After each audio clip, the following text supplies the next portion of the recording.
एक व्यक्ति कबीर के पास गया और बोला, मेरी शिक्षा तो समाप्त हो गई। अब मेरे मन में दो बातें आती हैं, एक ये कि विवाह करके गृहस्थ जीवन यापन करूं या संन्यास धारण करूं।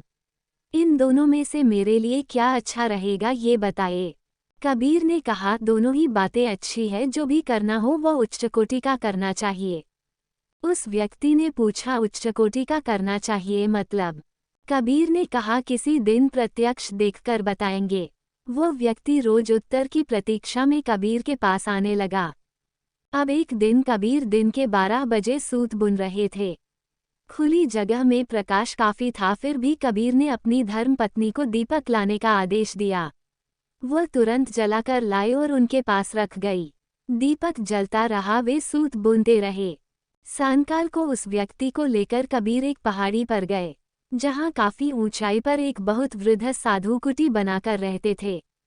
कबीर ने साधु को आवाज दी, महाराज आपसे कुछ जरूरी काम है, कृपया नीचे आइए।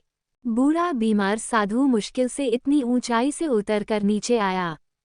कबीर ने पूछा, आपकी आयु कितनी है, ये जानने के लिए नीचे बुलाया है। साधु ने कहा, 80 बरस। ये कहकर वह फिर से ऊपर चढ़ा। बड़ी कठिनाई से कुटी में पहुंचा। कबीर ने फिर आवाज दी और नीचे बुलाया। साधु फिर आया। उससे पूछा, आप यहाँ पर कितने दिन से निवास करते हैं? उनने बताया, 40 वर्ष से। फिर जब वह कुटी में पहुंचे तो तीसरी बार फिर उन्हें इसी प्रकार बुलाया और पूछा, आपके सब दांत उखड़ गए या नहीं? उसने उत्तर दिया, आधे उखड़ गए। तीसरी बार उत्तर देकर वह ऊपर जाने लगा। तब इतने चढ़ने उतरने से साधु की सांस फूलने लगी, पांव कांपने लगे। वह बहुत अधिक थक गया था, फिर भी उसे क्रोध तनिक भी न था। अब कबीर अपने साथी समेत घर लौटे तो साथी ने अपने प्रश्न का उत्तर पूछा। कबीर ने कहा, तुम्हारे प्रश्न के उत्तर में ये दोनों घटनाएं उपस्थित है।